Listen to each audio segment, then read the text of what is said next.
और चलिए इसी बीच रुक करते हैं एक और बड़ी खबर का। नीट री एग्जाम से पहले टेलीग्राम पर बड़ा एक्शन लिया गया है। 22 जून तक टेलीग्राम की पहुंच सीमित करने के निर्देश जारी किए गए हैं। केंद्र सरकार ने अस्थायी रोक लगा दी है। 30 जून तक मैसेज एडिटिंग फीचर पर भी रोक लगाई गई है। पेपर लीक के नाम पर ठगी रोकने के लिए ये कार्रवाई की गई है। बिहार, गुजरात और राजस्थान पुलिस के इनपुट पर यह एक्शन लिया गया है। कई चैनल फर्जी पेपर बेचने का इस दौरान दावा भी कर रहे थे। एनटीए ने पेपर लीक के दावों को पूरी तरह से खारिज कर दिया है और 21 जून को तय कार्यक्रम के अनुसार री एग्जाम होगा। साइबर ठगी की शिकायत डायल 1930 पर करने की सलाह दी गई है।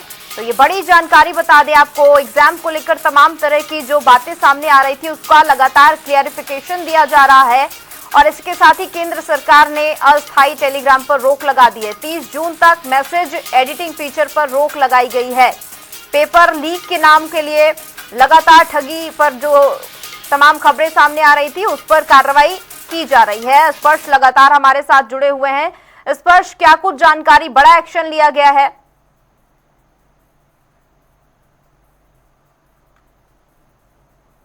ये बिल्कुल बड़ा एक्शन यहाँ पर सीधे तौर पर केंद्र सरकार की तरफ से लिया गया है। 21 जून को नीट की जो री एग्जाम है वो होना है और उससे पहले सरकार की तरफ से जो टेलीग्राम ऐप है उस पर अस्थायी रूप से जो प्रतिबंध है उसको लगाने का जो काम है वो किया है। 22 जून तक ये प्रतिबंध रहेगा और 30 जून तक बात करते हैं तो जो टेलीग्राम का एडिट फीचर है वो जो है बंद जो है रहेगा। ये जानकारी जो है दी गई है। और इसके अलावा अगर हम बात करते हैं तो इसके फैसले का स्वागत जो है एनटीए की तरफ से जो है किया गया, जो कि इस जो एग्जाम है उसको जो है कंडक्ट कराती है एजेंसी। और उसकी एनटीए की बात करें तो बड़ी प्लानिंग जो है उसकी तरफ से की जा रही है।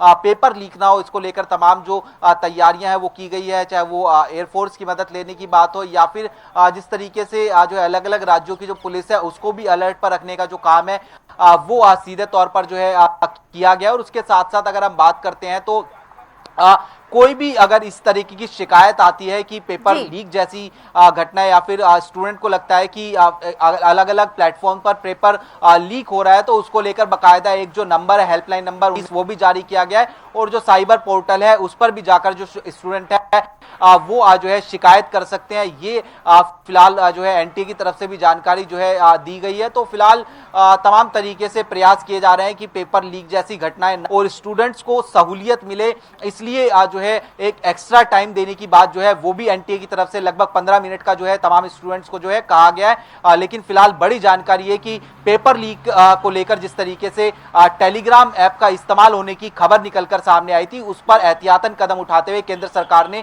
टेलीग्राम ऐप पर अस्थायी रूप से जो प्रतिबंध है वो फिलहाल लगाया है। बिल्कुल स्पर्श, और देखिए ऐसी भी कई बार घटनाएं सामने आई हैं जहां पर सोशल मीडिया के जरिए एग्जाम को लेकर फिर से गलत अफवाहें फैलाने की कोशिश की गई है। इसी की वजह से एक्शन लिया गया है। और क्या कुछ तैयारी है?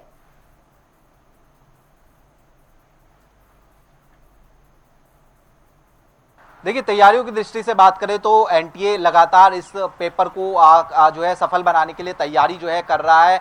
अलग अलग राज्य सरकारों की पुलिस से जो है बातचीत की जा रही है। और जिस तरीके से एयरफोर्स का इस्तेमाल करने की बात होती हुई नजर आई कि पेपर को एक जगह से दूसरी जगह ट्रांसफर करने के लिए जो मदद है वो जो है ली जाएगी, ताकि जो बीच में पेपर लीक होने की जो आशंका रहती है उसको किस तरीके से जो है पीछे जो है छोड़ा जा सकता है। इसके अलावा 15 मिनट का जो एक्स्ट्रा टाइम है वो जो है छात्रों को दिया जाएगा। और ये 15 मिनट का एक्स्ट्रा टाइम जो अदर एक्टिविटीज होती हैं, चाहे फॉर्म भरने संबंधित एक्टिविटीज की बात की जाए, ऐसे तमाम चीजों के लिए जो है दिया जा रहा है, ताकि छात्रों को किसी भी प्रकार की जो परेशानी है वो ना होती हुई जो है नजर आए। और इसके अलावा जो है छात्र एक जगह से दूसरी जगह किस तरीके से पहुंच सकते हैं। लगभग 10 लाख से ज्यादा जो छात्र हैं उनकी तरफ से जो एडमिट कार्ड है वो डाउनलोड कर लिए गए हैं। और समय समय पर एनटीए खुद की जो वेबसाइट है या फिर कहें कि सोशल मीडिया हैंडल्स है उनके माध्यम से भी जानकारी देता है कि किस प्रकार की जो तैयारियां हैं वो फिलहाल पेपर को लेकर जो है एनटीए की तरफ से जो है कराई जा रही है। लेकिन इन तमाम चीजों के बावजूद छात्रों में एक डर का विषय कहीं ना कहीं जो है बना हुआ है। पिछले दिनों जिस तरीके से पेपर लीक की घटनाएं निकलकर सामने आई थी, ऐसे में सफल पेपर हो जाए इसी को लेकर फिलहाल जो तैयारियां हैं वो अलग अलग माध्यम से जो है की जा रही हैं। बिल्कुल, और उम्मीद भी यही की जा रही है क्योंकि बड़े खबर है, ये बड़ा एक्शन भी लिया गया है कि इस बार जो एग्जाम होना है वो सही तरीके से हो जाए। आपका बहुत बहुत शुक्रिया तमाम जानकारी के लिए स्पर्श।